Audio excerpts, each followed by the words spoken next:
On today's episode of Big Drive Energy, we've got some news filtering through the golf world, and we are going to talk about the USGA and the R&A deciding to roll the golf ball back. What does this really mean for amateurs? What does it mean for professionals? Also, Minwoo Lee, if you haven't heard that name, get familiar. The guy is on a tear. Do we have a future superstar in Minwoo Lee in the golf world? Jon Rahm to LIV is all but a done deal. As we're recording this, it's kind of like it could be announced any moment. He's been real quiet. So we're going to discuss that. And then we're also going to get into the RBC Canadian Open has changed its logo based on last year's finish. What a great tournament it was for us, for Canada, for Canada. And we're going to discuss that. And we've got a Fairway or Fore to finish this episode up. And this is all brought to you by our friends over at Pins and Aces. They just got absolutely destroyed with this Christmas sale, this fucking Black Friday sale. And so if you ever go onto their website and they're not having a sale, which I'm kind of looking now, it looks like they still got some sales going on. But use our code BDE and that saves you 15% off your entire order plus free shipping. They've got a brand new holiday ugly sweater, if you will, that's Pins and Aces, golf related, really cool. I actually got one, so I will be rocking that this holiday season at my ugly sweater Christmas parties. They also do cool stuff like every order over $50, you get a free ball marker. And then every order over $100 right now, you get a free beer sleeve. So if you're sitting there at like $49, you want to get that up over to $50, get yourself one of their free, awesome, best in the game ball markers. Or if you're sitting there in the $90 range, just send it on a ball marker and get a beer sleeve for free. And that's all over at pinsandaces.com. Use our promo code BDE if there's not a sale going on. That will save you 15% off every single order. All right. Let's tee it up. Rolling it back. This isn't no Walmart fucking rollback sale. This is something that's going to change the landscape of golf. But really, how much? That's what we're here to get into today. I am at Big Drive Spence here with my brother at Big Drive Mitch. First of all, how you doing? How was your last week? We're getting closer and closer to our yearly brothers trip, which is my favorite thing ever. And we just get to go and we're going to sauce it in Detroit, watch Broncos Lions, which is now on a Saturday night, kind of a clusterfuck. Shout out United Airlines, fingers crossed. Please do not be late on my flight. I don't want to miss this fucking game that was supposed to be on Sunday. But how's your week? What are you up to this week? You decorating for the holidays? You done? You doing some baking? What are you doing here? Yeah, so I'm gonna do a little bit of baking. I got some sugar cookies that I'm gonna throw in the old oven. I made some. Do you know what, man? Like Trader Joe's, I've been going in there a lot more. First of all, because it's super affordable, like relative to like Whole Foods. Like every time I walk out of Whole Foods, whatever I have, like, I don't know what, if I'm just like expensive or everything's expensive, but every single bag of groceries I get at Whole Foods is at least $50+ like per bag. So if I have 2 bags of groceries, it's $100. If I have 1 bag, it's $50. You get it. Well, but I've been don't you know the rule about Whole Foods? You physically cannot go in there and spend 2 digits. It's got to be a 3-digiter every fucking time. I swear to God, that's why I send my wife in there, because she'll go in like, if it's like, all right, we get our, most of our meat and dinner food from Whole Foods, and I usually go to the store on my way home from work because it's just easy, but I am horrible about walking around. Oh, I need this. Oh, I need that. If you guys don't know about my dietary preferences, of course, nobody gives a shit, but I don't do dairy, and I'm kind of gluten is a little more like I've started to just not care as much anymore about that, but I definitely don't do dairy, so I have to buy kind of special things for like my smoothies or special yogurts or almond milk, et cetera, et cetera. Dairy-free cheese, and Whole Foods has got all that, so I'm kind of a Whole Foods guy myself. But if I go in there, it's $100 minimum, even if I'm buying, meat for dinner, and that's it. I end up walking around every aisle, snack foods, this and that. But sorry to interrupt. Trader Joe's is the No, snack capital of the fucking that, mecca, snack capital mecca of grocery stores by far. Not even that close. that's what I was gonna say. Is that's like what I've ran into. Is I don't necessarily like Whole Foods is kind of the spot where I go to like pick up shit for dinner, like chicken or shrimp or whatever. Their steaks are top notch, but like if I'm looking for like a frozen meal or snacks or whatever, Trader Joe's, like, no free advertising here, but holy shit, they've got. Have you heard of this new sensation called Jingle Jangle? No, So it's do at Trader. tell. It sounds like it's borderline racist. I don't know why. It just doesn't sound like a very PC thing. But it's like a mixture. It's like a holiday mixture of like chocolate covered pretzels and chocolate covered popcorn. And there's like little like peanut butter cups in there, and there's like little M&Ms in there, and it comes in a tin. And it's like a Trader Joe's thing. And holy shit, like they've just got hundreds of them stacked. Like they've got so many things for you to like. I got, so earlier this week I baked like um what is that? It's not like gingerbread. It was like some sort of a muffin. It was like a holiday muffin, not like pumpernickel. I don't know what the fuck I'm thinking of. Um, Maybe it was like a gingerbread type of thing. But they had like a mixture, and then it came with like this lemon, like a lemon topping, like a lemon like frost or whatever. And holy fuck, like every time I go into Trader Joe's, I come out with like a new treat, which is fucking terrible for me. Um, but yeah, the Jingle Jangle is fucking off the hook. Boy, I tell you what, if you go into Trader Joe's, you're going to want to pick yourself up some of that action. Like, it's actually funny because Missy asked me to get her and her mom and her partner each something for like their Christmas. Missy's making them each like Christmas, like I wouldn't call it a box, but like Oh, a like a basket. basket. Yeah. Yeah, a Christmas basket with like a piece of outerwear in it and like a snack and like like little fun things, like kind of, because Missy's terrible at wrapping shit. She can't wrap things to save her life. Um, she knows that, so I'm not even talking shit. But she asked me to pick them each up like a snack of some sort or like a holiday thing. And so I found this Jingle Jangle, and it's like this big tin, like it's pretty good size, and it's $10 a piece. And so I bought two of them, and then I got them home, and I looked at her. I'm like, I don't really think they each need one of those.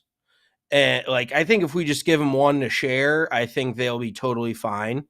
Um, so we ended up getting into one of those that wasn't even meant for us. Like, I didn't even buy it for us, and we just ended up taking it and eating it. So that doesn't really need to be a known fact. It can't leave this podcast. Nobody talks about it.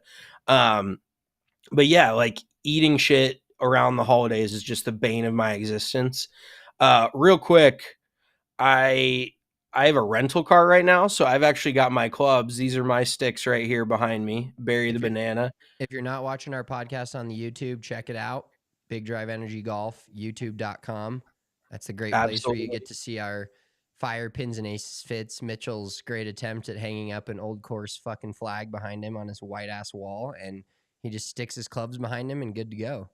First of all, the wall is like a tannish yellow. I don't really know what color it is, but it's not white. Like Well, you white you really is can't see shit. It's a plain wall. But yes, you're correct. It's my attempt at a studio is very poor considering this is also Missy's office, and realistically I just don't have that much wall area to hang a lot of shit behind me because I have such a big fucking head that you can't really see the wall behind me. Like, I guess if I backed up a little bit, but I don't want to do that to fuck with my volume. Anywho, so I have a rental car this week because my car's in the shop, and I had a whole ass debacle trying to get the rental car. I got lost, yada yada yada. But anywho, my car is getting fixed. So I was leaving the store today. I was getting groceries. I was listening to a podcast, and I was walking out, and so it's this like little Nissan like sedan, like just your general, very generic looking. And even the guys at the rental car place were like, "You sure you don't want like something nicer?" I'm like, "I don't give a shit what you give me. It's for 5-6 days. I just want to get my car done. I don't want to talk to the insurance company again." Holy shit. I got hit over 3 months ago now, and I'm just now getting my car into the shop. So if that gives you any idea, but, so I tried to get into the wrong car today, in the parking lot. I, I was fucking hitting the unlock. And so the dude, when I was getting the rental car, he told me, he's like, "Oh, remind me to replace the batteries in this remote because they, I guess the batteries are low or whatever." And of course, I did not remember to remind him. So the batteries are low already on my fucking keychain thing, whatever. And so I'm hitting the unlock, and then I'm yanking on this door, and I'm like, this motherfucking, this battery, this thing is not like, this thing's dead because it's not unlocking it. But so I click the lock, and I like hear the lock, but it's kind of off in the distance. And so I lock it, and then I press the unlock again, and I'm still yanking on the door. And there's actually a chick in the car next to me, like in the driver's seat, sitting there watching me do this. And so I keep yanking on it, and then I step back. I'm like, this isn't my fucking car. And my car was like 8 spots down in the same exact like line and everything. And I was like, oh my God, like I hope nobody watched me do that shit. And for a second there, I thought somebody thought that I was breaking into their car. Like that could have gotten me borderline fucking unalived. Like that, I was I was a little bit nervous there for a minute. I was like looking around. I thought somebody was gonna like think that I was stealing a car or whatever, but it was just wild. Like I cannot fucking believe I did that. And the chick next to me was probably just like, "What the fuck is this guy's deal?" It would have been so funny if the person that owned that car came out as you were fucking just jamming on the handle. Do you remember when Coach Bird did that? Were you there in high school? We all drove down we used his car. I don't know, you usually use like a school car, but we drove down to do a practice round at Country Club of Colorado down in the Springs. And we went to Chili's, I think, like right on Garden of the Gods and I-25. And we get out, and he's doing the same thing, fucking jamming on the door, and like couldn't open it. And then his car was like 3 or 4 over. Oh, that's great. Yeah, that's I've literally never done that before in my life. And I think it might just be because my rental car is just so generic, and like you're just like every other bitch. Like that's, my car looks like a million other cars in the parking lot.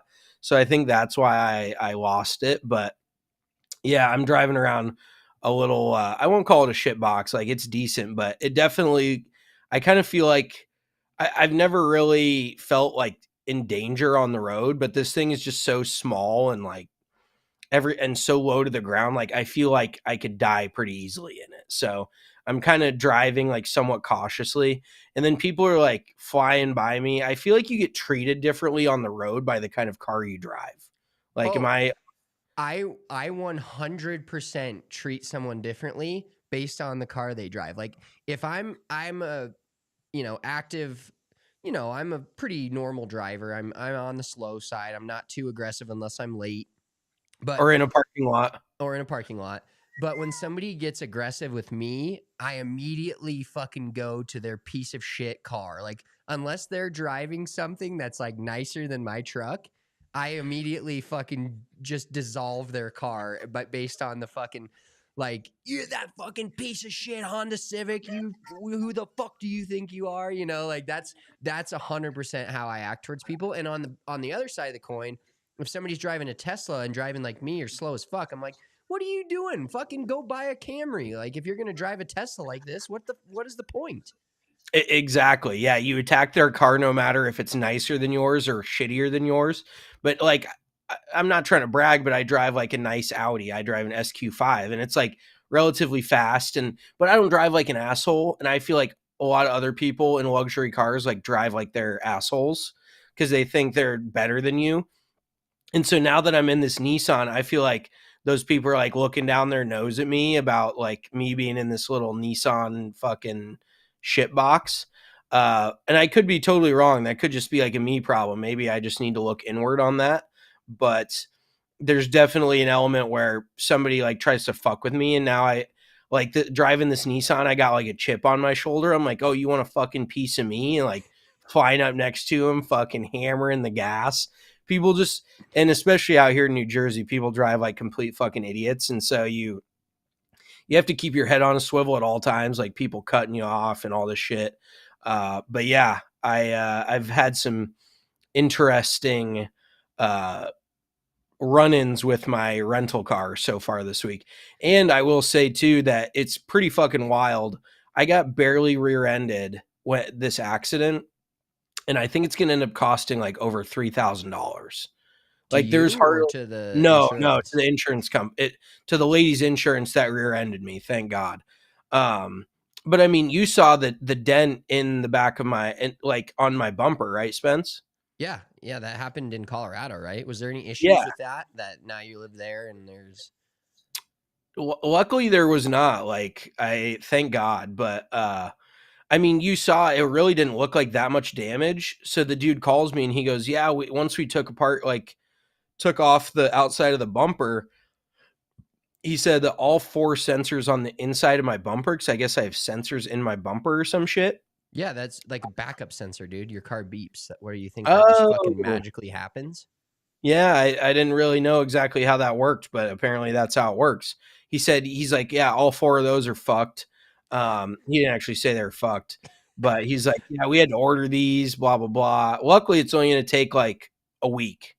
I figured when he told me he had to order this shit, I'm like, I'm not going to have this car back for a month.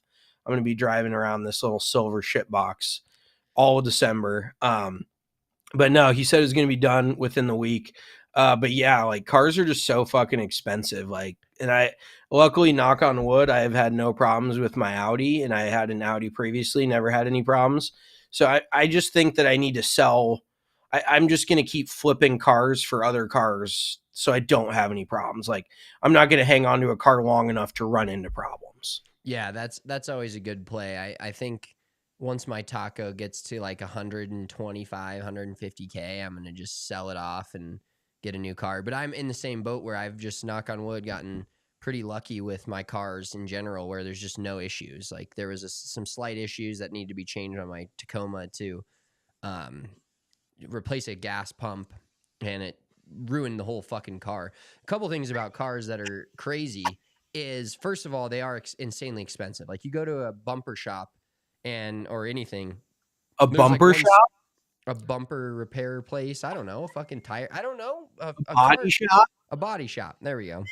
bumper Body shop. a body The shop that specializes in bumpers, like a Mako or whatever, and no free ads. And they're like, oh, there's one scratch, that'll be $1,000. It's insane how much they cost. Just piggybacking on your point, but also how many pieces of a car, if it doesn't work, the whole fucking thing doesn't run.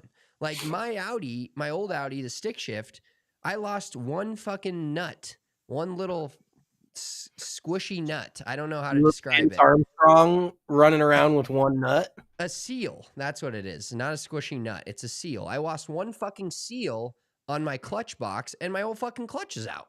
And I have to drive the car like a fucking Neanderthal and not be able to shift with my clutch. And because of one seal that costs like 50 cents. That has blown my mind ever since, of the little amount that your car that can go wrong, and then your entire thing has to be towed somewhere and you can't fucking drive it. Um, Yeah. it's nuts. Sorry for the car trouble. I did want to go back to one point though about your way back to your food takes. Want to pour one out for us.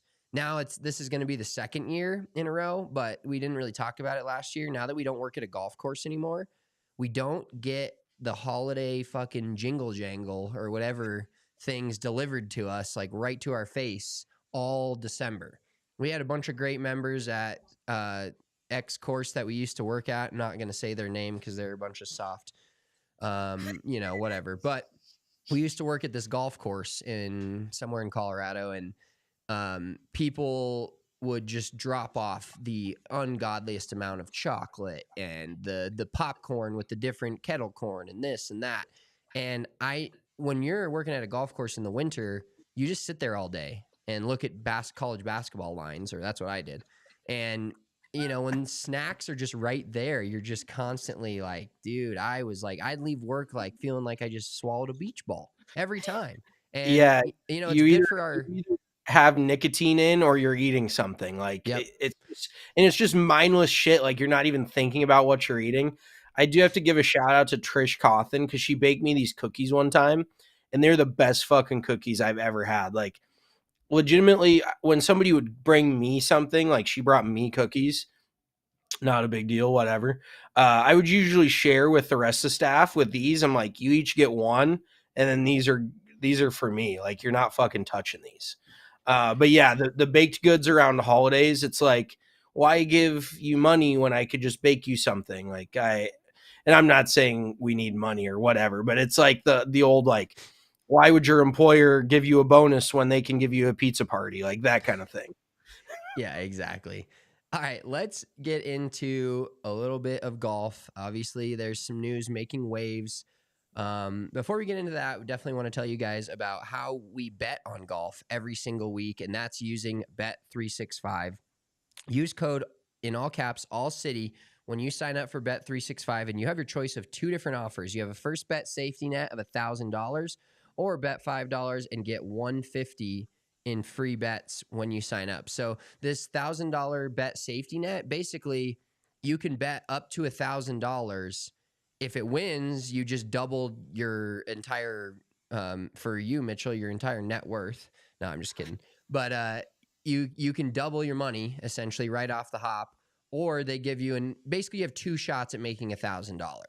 So I used the first bet safety net of $1,000. I'm not going to disclose how that went, but there's two different offers that you can use when you sign up with the code ALLCITY at Bet365. Every Sunday, you get $10 in bonus bets if you bet $20 or more on same game parlays for any NFL games. And you can use those $10 on any event of your choice, even Monday Night Football, so it doesn't expire. Download the Bet365 app. Use the code ALLCITY when you sign up. Must be 21 plus. Please gamble responsibly. If you or someone you know has a gambling problem and wants help, call or text 1-800-GAMBLER. I also want to tell you guys about our friends over at Burrito Express. When you head down to the Phoenix area this winter to play golf, make sure you hit up Burrito Express. Steak burrito is my favorite. I like to get it smothered in green chili. I'm a big green chili guy, and I've found that a lot of people are not kind of on my side. No, I shouldn't say green chili. I should say green sauce, like green salsa. I'm a big green salsa guy. Everybody else is like red, fire, hot, etc. I'm a big green salsa guy. I love to get that on my breakfast burrito at Burrito Express. Great with eggs, potatoes, no cheese because that's how I roll. Bacon, sausage, chorizo, whatever you prefer. But Burrito Express is a great spot to stop. They have 6 locations in Arizona. The one in Tempe is awesome, right by Arizona State's campus. They support Arizona State and local athletics, so support a local business. They're great guys. Burrito Express, best burritos in the state of Arizona. So make sure to check them out when you're down there on your bachelor party, your boys' bachelor party, your boys' trip, your girls' trip, whatever. You're hungover, you need a breakfast burrito. Burrito Express is the spot to get it. All right, rolling back the golf ball. Now, are you on the same side as me that once we kind of both did our research and dove into this a bit, it really doesn't seem as serious as everybody's making it, or as big of a deal as everybody's making it? Because first of all, for those of you guys that don't know, it doesn't even go into effect until 2028 and 2030 for the recreational golfers like us. Yeah, I mean, when it goes into effect aside, I think that, like you said, in the grand scheme of things, so to give people a little like back end info, it's going to make the longest hitters, like the elite tour level guys, probably hit it about 15 to 20 yards shorter. It's going to make amateurs hit it somewhere, between men and women, anywhere in the 5 to 10 to 12 yard range. So we'll probably fall somewhere in that 10 to 15 yard range. I would assume you might be a little bit closer to 15. But like you said, it really isn't that big of a change. And I think that begs the question, why do it? Like, if you're not going to make a wholesale change on it, then why are you even doing it? You know what I mean? Like, because the idea behind all this is you're trying to bring older, shorter courses back into play for majors, for the professional game, obviously. And that, realistically, if we want to go back to the origination of this, the heads of golf are dumbasses, because there's this thing called beerification. Do you remember that was a buzzword, Spencer? Do you Are you remember what that?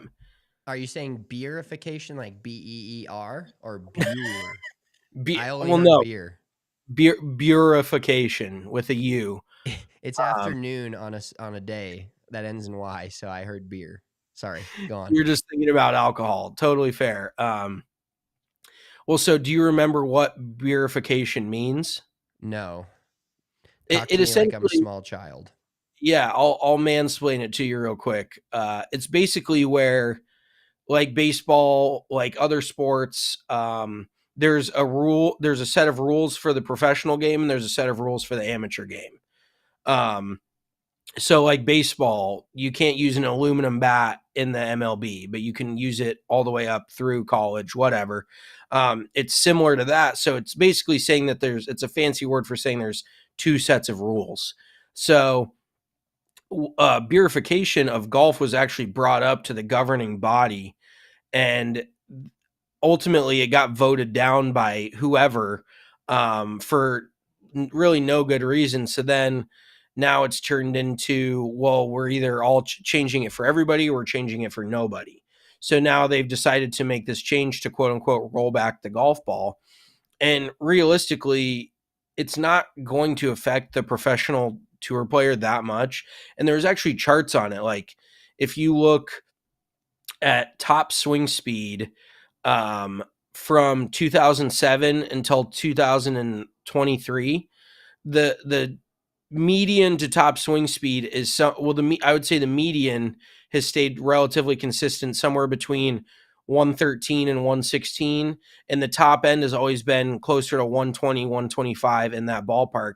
Now there is more people over that median on tour today, especially in the men's game. The men are hitting it longer now consistently. More people are than they were, like, say, 15 years ago.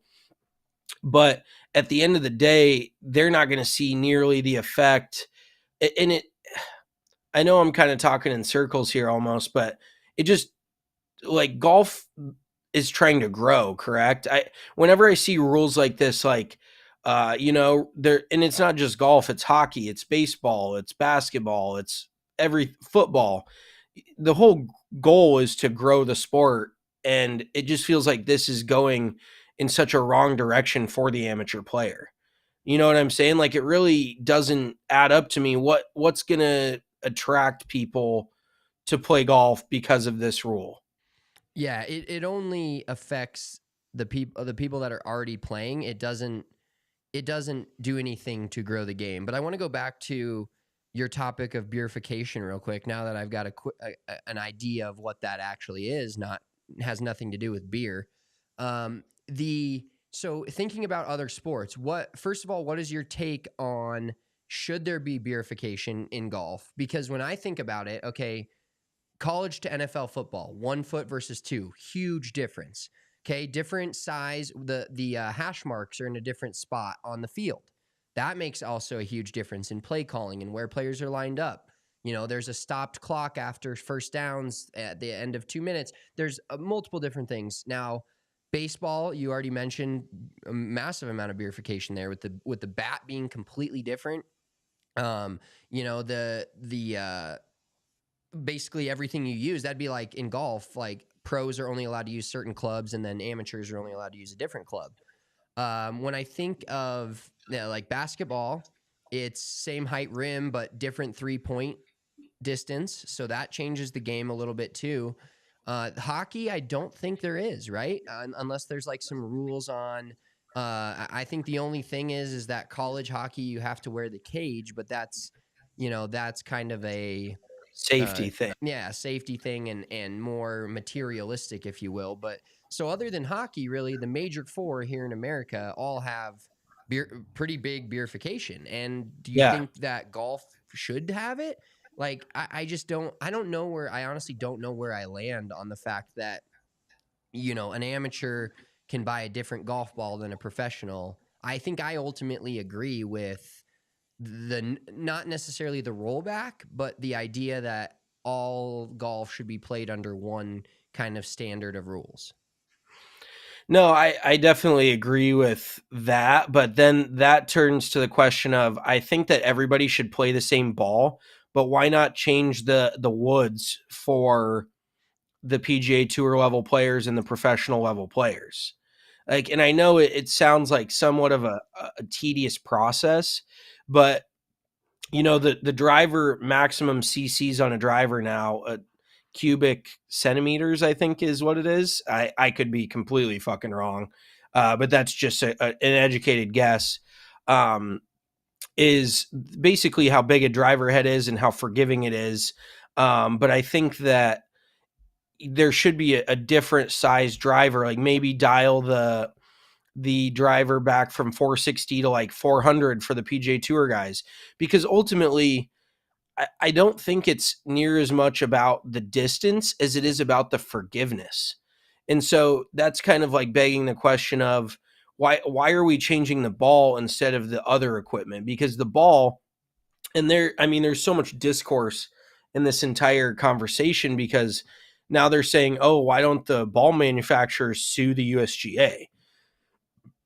Because you know how much money is going to have to go into complete, like, all the R&D of all the newer golf balls to make them within the legal parameters of the new golf ball. They're gonna have to completely redesign everything. It's gonna affect companies' bottom lines ultimately. And why not? Like, I mean, so for baseball, for instance, like, if you're an amateur, if you're a high school player, you can still buy a wooden bat and play with it. Now it's to your disadvantage, but you can still do that. So why don't they make manufacturers, and it's not going to hurt the manufacturer at all, why don't they make them make two different sets of woods, and the pros are forced to play with the smaller, less forgiving set of woods, and it's still available to the amateur if they want to buy it. Now it's going to hurt their game, quote unquote. It's going to affect their chances, but at least give people the choice instead of being like if you want to play super tiny blades, Mira makes baby blades. They're like the sweet spot, the area of the face is like the size of a golf ball. Now, no smart person would think that would improve their game, but there is still people that buy them because they want to try to hit them and they think it makes them better. But I think giving people the option, instead of saying, if you play golf and you buy any golf ball, you are guaranteed to hit it shorter in 2030 than you hit it in 2023. Like, do you see where I'm coming from? What do you think? Yeah, no, I think that type of way to create a difference in the professional game versus the amateur game is probably the most equitable for the game of golf, the sport of golf in general, because so many people play it at such a low level and just like play it for recreation that it doesn't necessarily need to be that everyone's like your normal 30 handicap that plays one day of men's league a week with their buddies on a Thursday has to be affected by what the pros are doing. And you're on the same side as Tiger Woods, where he said the same thing about making the equipment different. And instead of, I think they basically just said, okay, what's going to be the quickest way that we can change the game and stop having everybody hit it so far. And I think changing the ball was obviously what they zeroed in on, but I don't think it's, I personally don't think it's right. And so the USGA and the R&A are changing the test that measures how far the ball goes, leaving intact the overall distance standard limit of 317 yards with a 3-yard tolerance. So for those of you guys that don't know, there's test clubs and like robots basically that hit these golf balls. So you can really test the ball, test the driver, everything at a consistent rate, because no matter how great, Tiger Woods in his prime, his swing is still not 100% consistent every time. So you can't get a true feel. You can get medians, you can get averages, but you can't get a true feel for the numbers. The new test club will be swung at 125 miles per hour. So the old test club was 120. So they're upping that testing club. And that's equivalent to 183 mile per hour ball speed, which it used to be 176. They've got spin rate down to 2,200 RPMs on the test club from 2520, and a launch angle of 11 degrees instead of 10. So baking it all into that little sentence and the change right there just goes to show you how different, this is kind of a different topic, but an optimized golf swing is, or the difference in, like, used to be a 10 degree launch angle was good. Now it's like, all right, no, we know we need to launch the ball a bit higher. Yeah, and like you said earlier, for the longest hitters, they expect the ball to go 15 yards shorter, 11 yards for the average tour pro, 7 for female tour pros, and 5 yards or less for everyone else. So that, when I read that and that part of it, it's like, is anybody really going to know? Because there's such a little, like, especially for your average, just bogey golfer. And we love the bogey golfers. They have the most fun. But the average bogey golfer that hits it super off center and random ass places on the golf course, they're not going to necessarily be able to tell the feel. The point that I do not like about this in general is, I think that every professional level of sport shouldn't be held back by certain things. That they shouldn't be, if they're hitting it further because the technology is better and they're more optimized, their swing's more optimized, and they put hours and hours of time in, I don't think they should be hindered by that personally. And like Keegan Bradley said, so Keegan Bradley is one of the people that's like very against this. I think most pros are, other than the guys that are trying to talk themselves into it to be a face of the PGA Tour. But Keegan Bradley said, quote, "I think that the USGA, everything they do is reactionary." He said last week in the Bahamas. "They don't think of a solution. They just think we're going to affect 100% of the population that plays golf. For the amateur world to hit the ball shorter is monstrous. I can't think of anything more stupid than that." And they also, in this article here, this is from ESPN, he had Srixon make him, so his sponsor golf ball, they made him a golf ball that met the new proposed standards of the ball in 2028 or 2030 for amateurs, and he was hitting it 40 to 50 yards shorter. So I think where this challenge is, like you said, the how much money companies are going to have to spend. I think the challenge of this is, and the fun part, let's silver lining it a little bit, is it makes all the companies reset. And then there may be, who knows, maybe fucking, I don't know, Callaway is the next best ball for the new, the new proposed rules. And all of a sudden it starts, they find a way to optimize it, but it's now the longest ball. So I do think it's, as annoying as it is, I think overall it'll keep companies in check and kind of resets the entire business of golf from the ball side in 2028 for the pros in 2030, where it's like, well, now maybe, every pro, other than, the contract thing is going to be interesting because those guys have signed contracts of whose ball they need to play. But maybe they start looking for a different ball, and maybe that, resets the game, and Titleist isn't the number one ball in golf like it has been for 50 years. No, that is a very good point. I really didn't even consider that. But then at the same time, does this, I don't know if this is correct or not, but basically if they're putting a limit on the golf ball, then, and I guess they've already done this with golf clubs by putting, limits on, parameters on size and optimization of the face and all this stuff. But if every golf ball tops out at the same distance, then it's going to kind of equal. It's almost like monopolizing the golf ball a little bit. I don't know, because if a certain ball doesn't, if they all test the same distance, then why would somebody want to buy this golf ball over this golf ball? You know, maybe it's feel, maybe it's this, but it almost feels like if they're putting these parameters on this golf ball, how much different can you really make a golf ball one to another? If they're dialing it into, oh, it can only go this distance, this and this, you know, then what else can you do with the ball? So I really don't understand, just a general overview here. I don't really understand it. It seems a little bit pointless, and I just am not a huge fan. Yeah, I think overall it's just golf, much like baseball, is a very old traditionalist sport. And I think big changes like this scare people.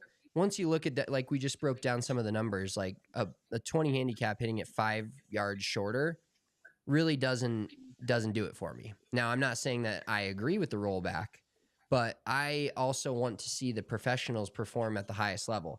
Lou Stagner tweeted out, I believe it was this week, there was more rounds played on the PGA Tour in the 2023 season, if you will, like kind of, 2022 into 2023, that there was more rounds played at under 6,900 yards than over 7,400 yards. So when you look at it that way, it's like they do try to turn golf courses into pitch and putts, and there's tournaments like that. There's tournaments where guys are 30 under, but I don't think them losing 15 yards is all of a sudden going to make the professional game more fun to watch. I think that's where they're losing out on this. Like, do they want, to bring some courses into play? Maybe, but how about you just take the course for what it is, and a guy that shoots 25 under in 4 days compared to like the low course record or tournament record was 18 under, just say, wow, that dude's fucking good. He's golfing his ball this week. To me, it's as simple as that. Oh, totally. Yeah, I agree with you 100%. I just think they could have gone about it a different way. Making Going me a about it a Mario. different way. They could Yeah, make the driver I don't know different. why. I don't know why I just dropped into a pseudo-Italian accent there, but yeah, it's just dumb to me. So we don't need to discuss this any further. If this podcast still hopefully exists in 5 to 7 years, it's going to be a major problem for me because I can't lose any more distance. I'm going to have to optimize.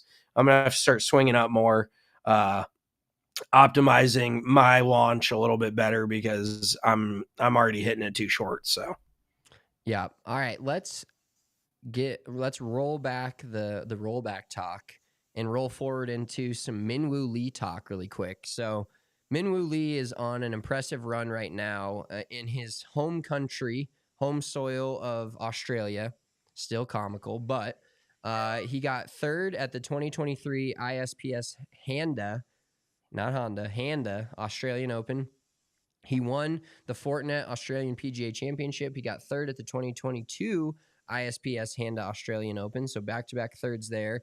And he got fourth at the 2022 Fortinet Australian PGA Championship. So he, in 2 years, has played no worse than fourth, placed no worse than fourth in any tournament in Australia. So he's an auto bet on Bet365, any tournament in Australia. But is Minwoo Lee the next superstar in golf? Is he, we've got who's next in terms of Scotty Scheffler's kind of not over. He's now. He's not coming. He's here, in the words of Coach Prime Deion Sanders. But is Minwoo Lee coming? I think he might be coming. Like he's coming in hot. And literally speaking, he's coming in hot because he swings it so fucking hard.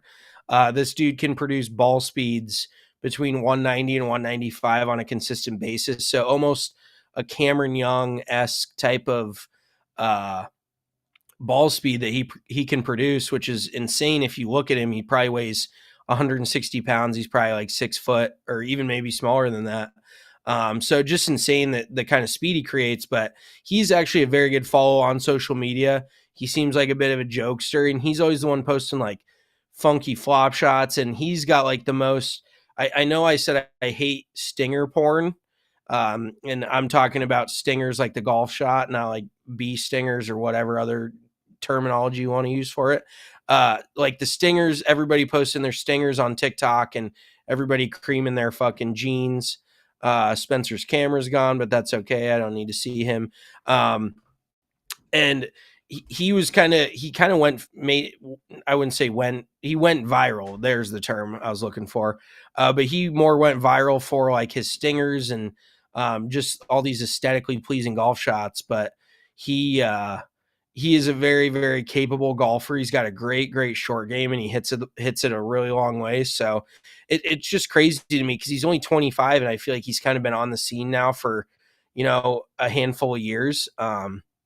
Or maybe just emerging, but I definitely think that he's got the game to like win a major in the future. I could see him, maybe winning the Masters at some point.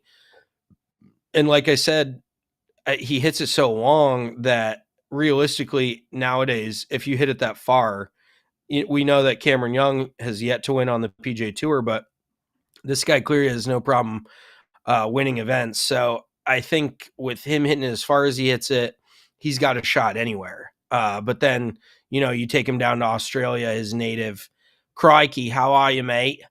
His native land, he's just going to dominate, which he has these last 2 years. Yeah, and he's got 4 top 10s on the PGA Tour the last couple of years. So a guy that's got next for sure. And he also finished T5 at the US Open this last year. So I mean, he has backed it up in the bigger events. He's not just he's I hate to say this, but he's not a Max Homa winning the fucking Fortinet. And then what else did he win? The South African Open. It seems like he can. I'm just kidding with that kind of, because Max actually did come to play in these majors here in 2023. So we'll see what happens. But yeah, well, we'd be remiss. I know we did talk about it a little bit last week, but seems like Jon Rahm to LIV Golf is all but done, and that's going to create some drinking problems for the PGA Tour and golf as we know it right now. If you have a drinking problem, there's definitely some hotlines out there, but if you have a responsible drinking problem like both of us do, you want to hit up Breckenridge Distillery. They've got the best bourbon in the game. It's the world's highest distillery, and their bourbon is always awarded tops in the U.S. for the high rye mash bourbon.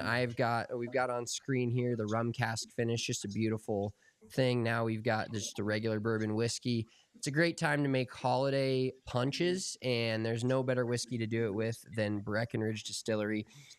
Although the Breckenridge actual distillery is in Colorado, so if you're out here in Colorado and you want to visit it up in Breckenridge, do it. It's a great spot. Have some lunch, do some tastings, see how the whiskey's produced. They've also got a vodka now, which is great.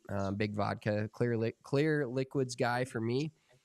But I do love sipping on a good Breckenridge bourbon, so make sure you check them out. They're available in all 50 states. I guarantee if you go to your local liquor store, they will have Breckenridge bourbon there for you. You can go to www.breckenridgedistillery.com to check it out and see where it's available nearest you. Make sure to check it out. It's our favorite whiskey. We'll be drinking a lot of it around these holidays.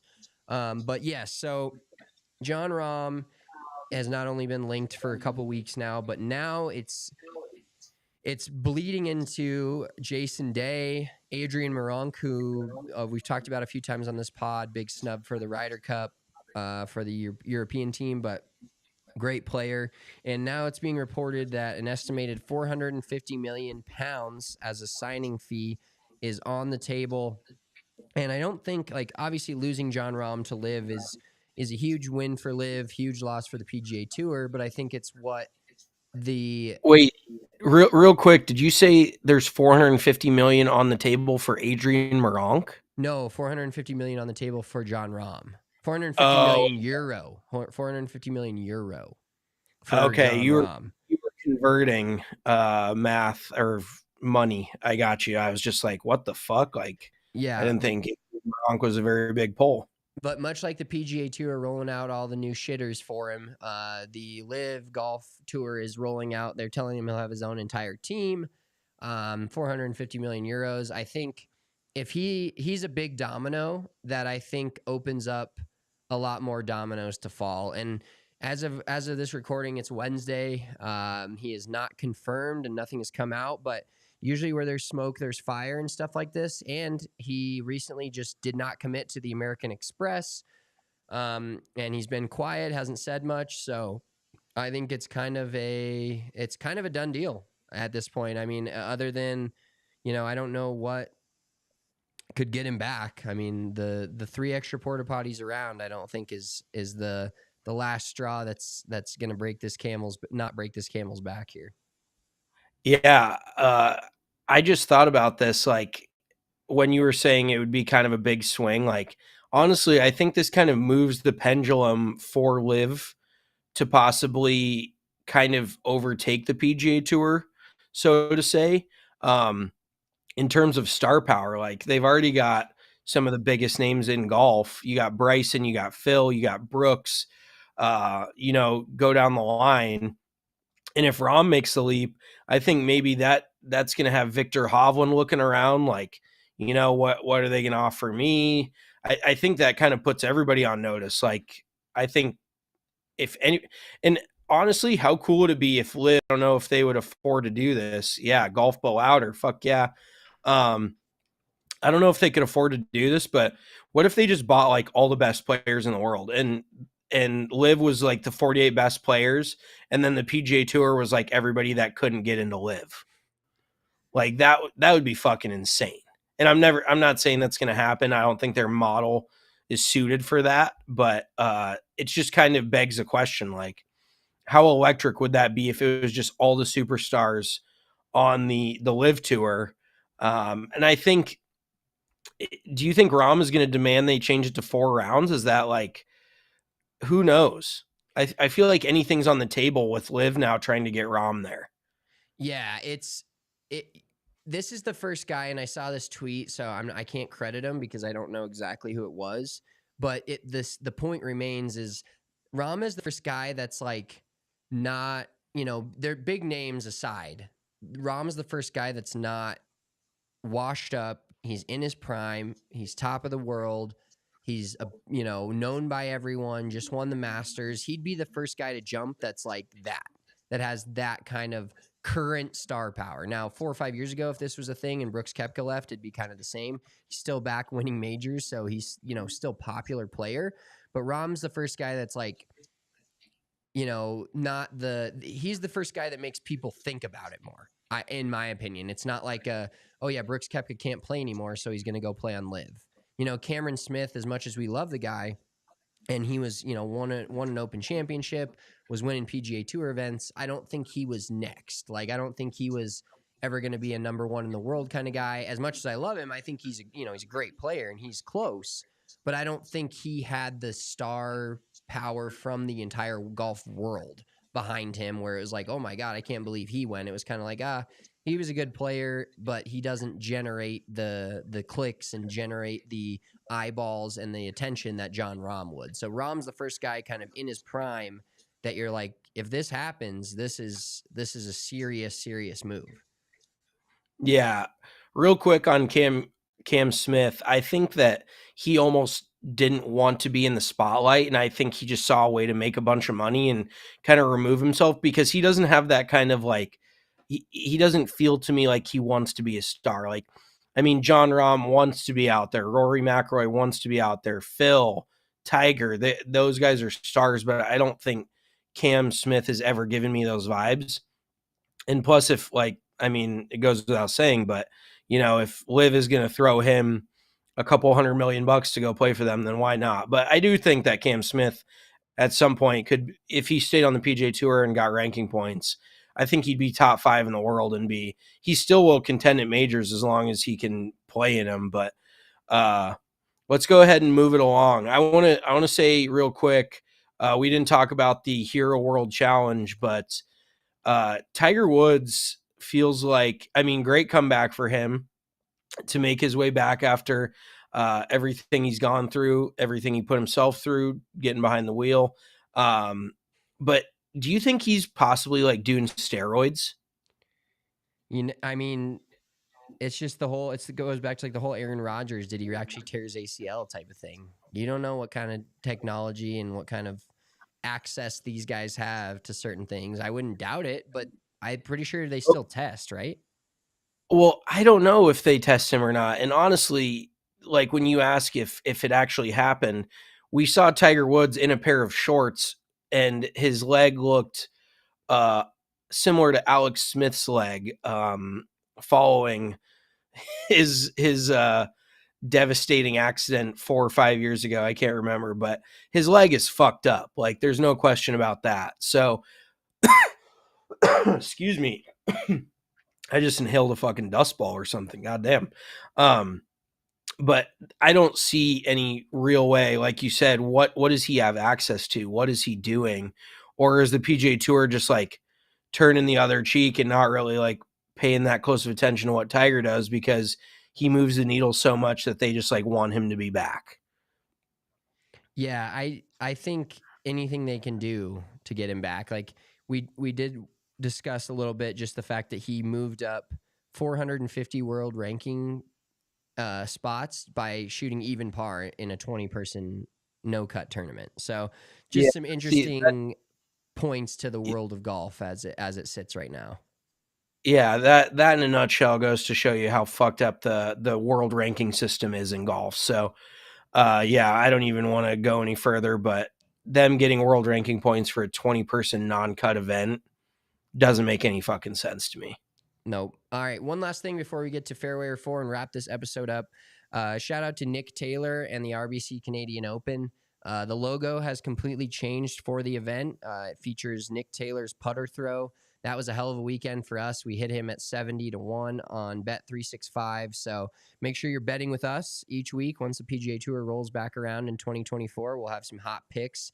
We've already hit a winner this year on the DP World Tour, but those wins count the same. They show up on the PGA Tour profile as an international win, so we can add an international win to our book.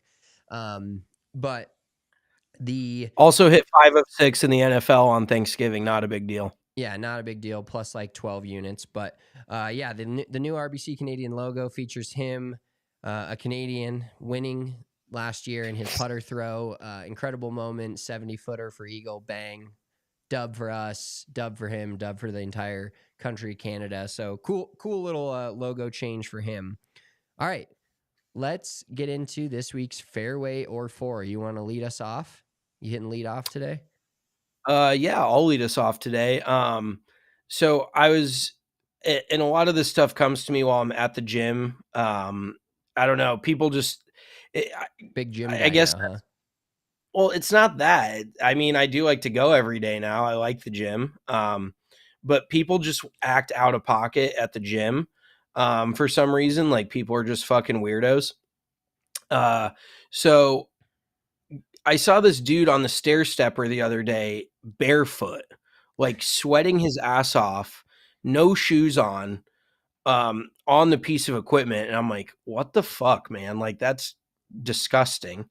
I feel like shoes should be required, but that isn't even my Is he fairway or doing Fore. ROTC training? He could be. He could have he could be in the reserves. He's got his fucking military Zing. backpack on. But no, this other dude, I was going into the bathroom to go pee, and this guy was like, before I went up and worked out, and this dude was like getting ready to like go into the sauna or whatever, and he walked into the bathroom and stood at the urinal with no shoes on, no fucking flip-flops on, no nothing. And like you can see, I hate to be gross, but you can see like the puddle of like pee on the ground underneath these urinals. And this dude is just standing in piss. Like and then he's gonna go probably get in the fucking hot tub or the sauna or the what shit's just disgusting. But basically, my fairway or Fore is it pre-crime to go into a public bathroom with no shoes on? 100%. It's pre-crime to piss. The only acceptable place to piss with no shoes on is in the ocean. That is it. Yeah. I mean, at home, in your home, it's fine. But yes, the ocean, definitely got to piss in the ocean.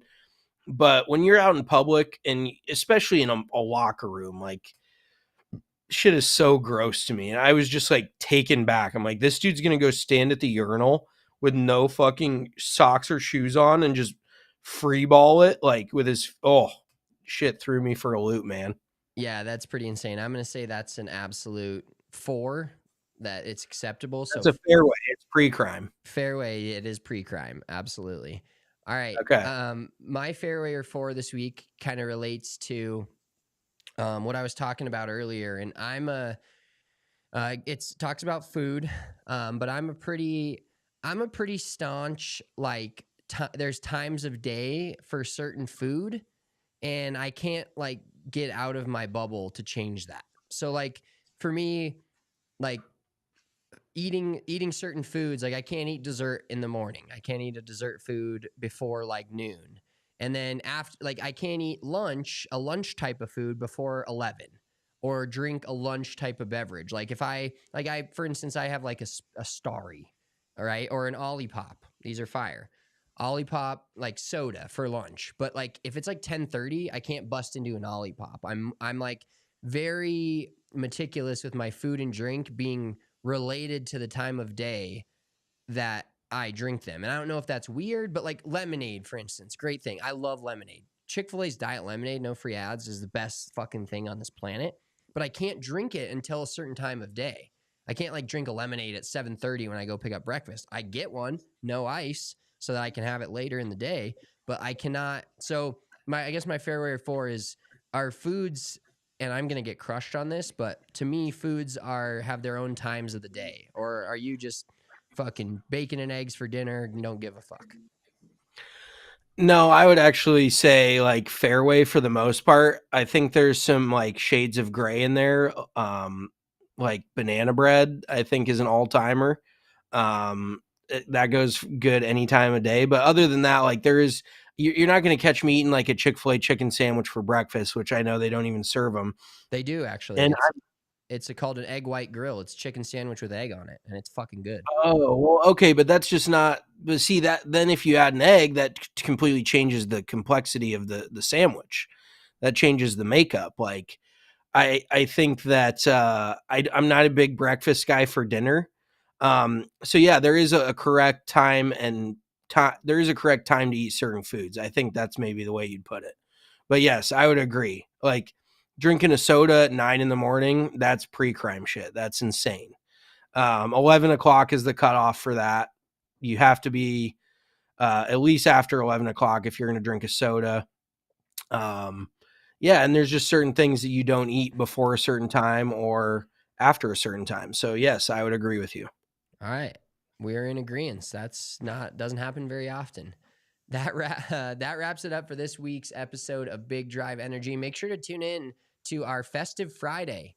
We'll be doing a Festive Friday, kind of a holiday themed draft every single week on Fridays throughout the month of December, sponsored by Breckenridge Distillery. So make sure you're checking out that second episode each week. We do have a golf this weekend, but this is kind of, I saw it called silly season. So I think there's a tournament this weekend of like, it's a PGA Tour and LPGA Tour, like a team event. And that's a cool concept, but it's not something that's like team events on the PGA Tour. It's like a once a year thing. Go down to New Orleans, enjoy the Zurich, whatever. It's kind of how it is. But enjoy the weekend. Enjoy football season, basketball season. We're in the throes of all of those. Make sure you're following us on Instagram at Big Drive Energy Pod, on Twitter, X at Big Drive Energy. I'm at Big Drive Spence. He is at Big Drive Mitch. That's enough big drives for you for now. We'll talk to you guys next week. Peace. Peace.